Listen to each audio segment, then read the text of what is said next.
بسم اللہ الرحمن الرحیم۔ معزز سامعین و ناظرین، آج کا ہمارا موضوع ہے محبت اہل بیت ایمان کا حصہ ہے۔ معزز ناظرین، اہل بیت اطہار رضوان اللہ علیہم اجمعین کی محبت یہ ہمارا ایمان ہے۔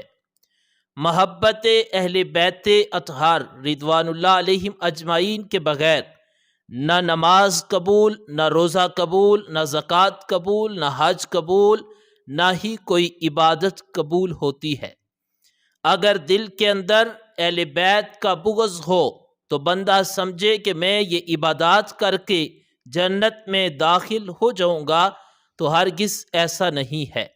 جنت میں جانے کے لیے اہل بیت اطہار کی محبت کا ہونا یہ ضروری ہے۔ امام الانبیاء صلی اللہ علیہ وآلہ وصحبہ وسلم نے ارشاد فرمایا،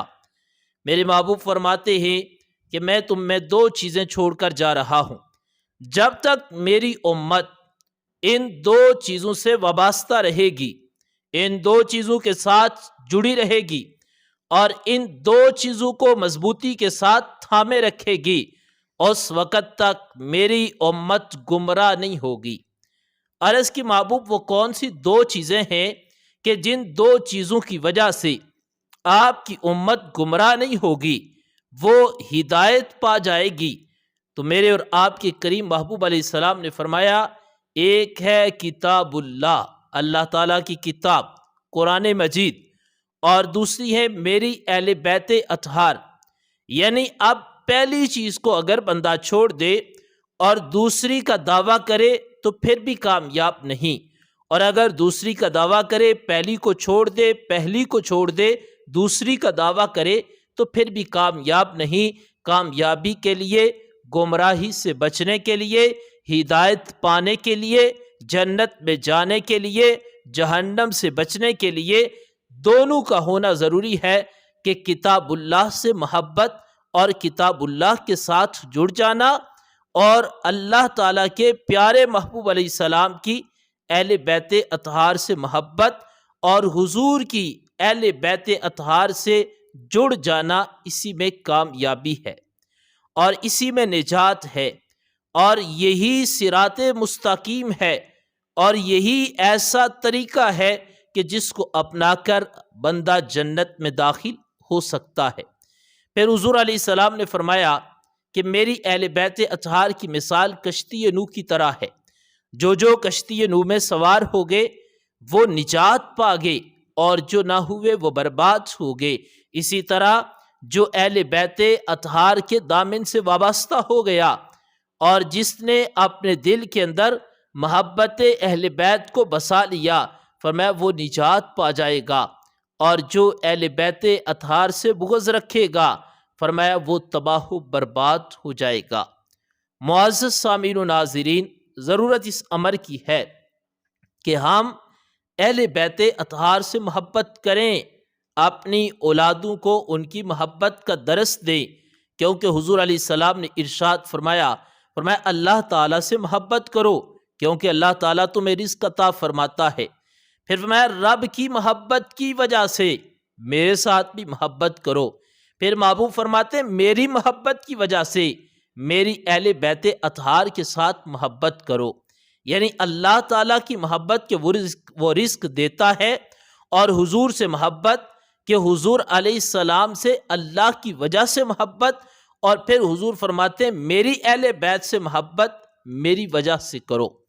پھر حضور علیہ السلام نے اپنی امت کو یہ تعلیم ارشاد فرمائی، فرمایا میرے غلاموں اپنی اولادوں کو تین چیزیں سکھاؤ،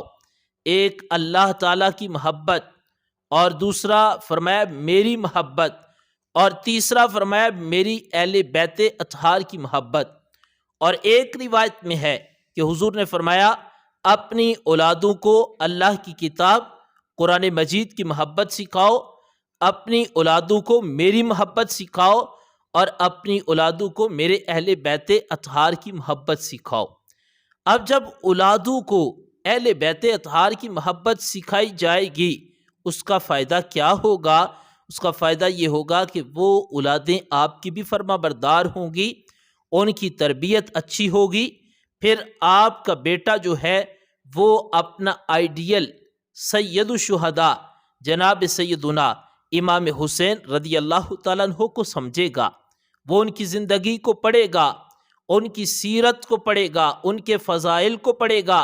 اور پھر وہ کوشش کرے گا کہ ان کی سیرت پر عمل کر کے اپنی زندگی کو بسر کرے۔ اسی طرح وہ نواسۂ رسول حضرت سیدنا امام حسن رضی اللہ تعالیٰ عنہ ان کے فضائل کو پڑھیں گے، ان کی سیرت کو پڑھیں گے، اور وہ کوشش کریں گے کہ اس پر عمل کر کے اپنی زندگی کو بسر کریں۔ اسی طرح خواتین اسلام سیدہ کائنات سیدہ فاطمہ رضی اللہ تعالی عنہا اور ام المؤمنین سیدہ خدیجہ الکبریٰ رضی اللہ تعالی عنہا، ام المؤمنین حضرت سیدہ عائشہ صدیقہ رضی اللہ تعالی عنہا، ان کی سیرت کو پڑھیں گی اور پھر اس پر عمل کر کے اپنی زندگی کو بسر کرنے کی کوشش کریں گی۔ اس واسطے اپنی اولادوں کو بھی درس دیں اور خود بھی اہل بیت اطہار سے محبت کریں۔ ان کی محبت ہمارا ایمان ہے، ان کی محبت ہماری جان ہے، ان کی محبت جنت میں جانے کا ذریعہ ہے، ان کی محبت جہنم سے بچنے کا ذریعہ ہے، اور ان کی محبت اگر بندہ سینے میں رکھے گا تو وہ پل صراط پر بھی ثابت قدم رہے گا۔ میری دعا ہے اللہ تعالی ہمیں اہل بیت اطہار کی سچی محبت اور ان کی سیرت پر عمل کر کے زندگی گزارنے کی توفیق عطا فرمائے۔ اللہ تعالی ہمیں ان کی غلامی والی زندگی اور غلامی والی موت نصیب فرمائے۔ وما علینا الا البلاغ۔